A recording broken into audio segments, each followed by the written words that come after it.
Walking might be one of the most underrated self-care activities there is. And I say that knowing full well that when it comes to self-care, we're not exactly short on options.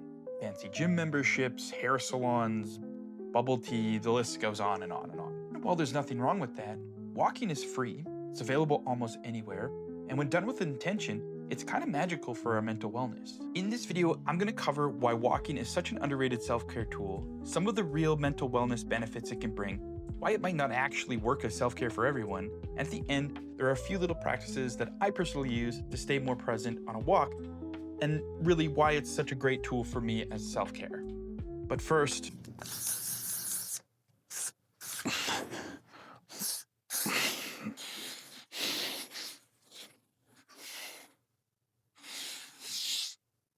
so let's talk about walking for a second. On the surface, it seems almost too simple to be taken seriously as self-care.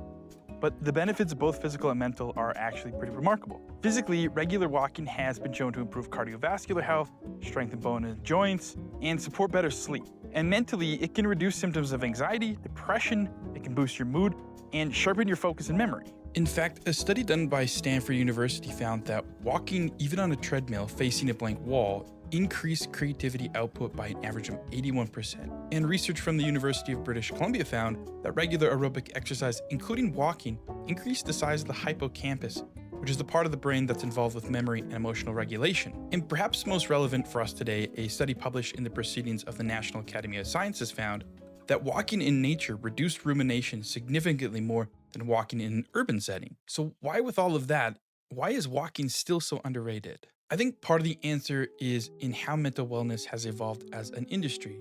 Because nowadays, there seems to be generally something out there for absolutely everyone. This includes things like therapy, coaching, meditation apps, breath work, cold plunges, journaling systems, and all of it has value for somebody. And if you've tried these things and you're anything like me, you might have noticed that somewhere along the way, it started to feel like more is just more. Like if your self-care routine isn't complicated, if it's not a little expensive, or at least aesthetically pleasing on Instagram, it doesn't even really count. And when you start throwing all these things at somebody all at once, self-care can honestly get a little distracting. But the good news is that the solution might actually be simpler than you think. When we stop becoming mindful, especially when walking, meaning like when walking becomes purely mechanical, we tend to lose something really important. We lose the opportunity to be present, to actually be in our bodies, in our surroundings, living in the moment. And presence is one of the most powerful tools we have for self-care and mental wellness as a whole.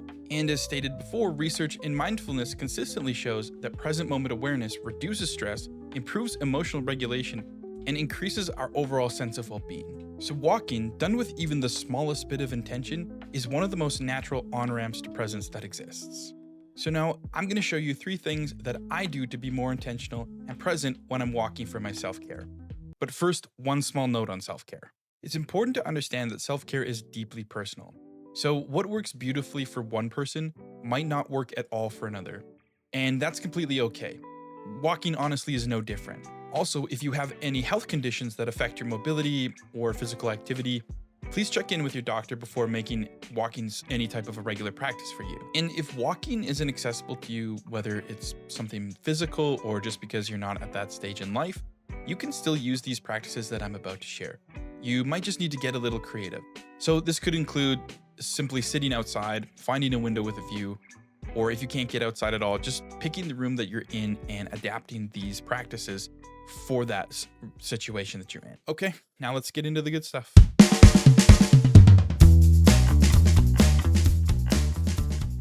So the first practice that I use to stay present on a mental health walk is something I like to call the noticing game.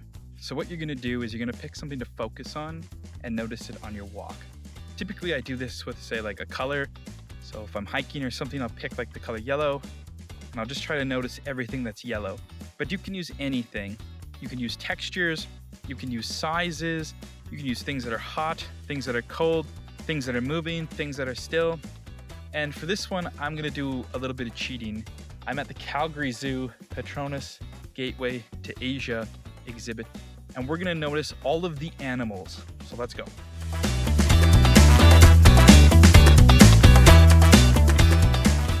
I think my favorite thing about this practice is that oftentimes when I go on walks, my mind can just start racing and going anywhere. When I pick a focus, I'm less whimsical and I'm less distracted, and my ADHD brain is a little bit more under control. It really just helps me step out of my own mind, just notice things that are going on, and honestly slows me down.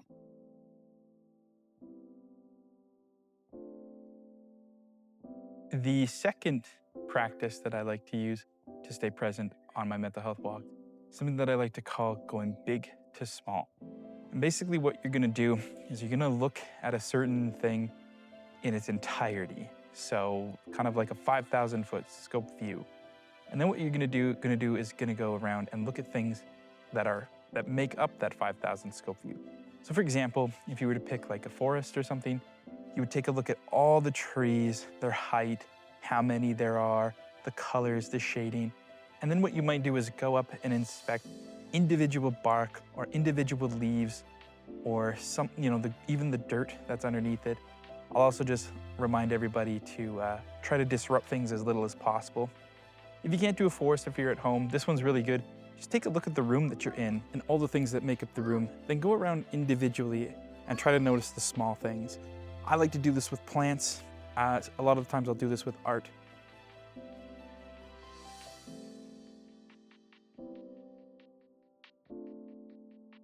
This one is awesome for me because I can often go missing things.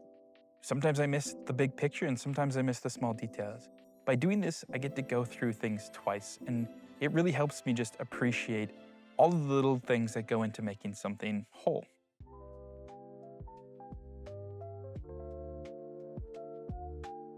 So the third little activity or mental wellness thing that I do on a walk to stay present is try to go off the beaten path. This one's obviously not always as easy, but if you do something on a walk and you do the same thing over and over and over, and you know there's another direction that you can go, try to take it.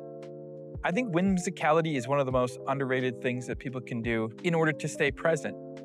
And what I mean by that is when you're doing things over and over and over again, it's really easy to just follow the pattern, follow the rut.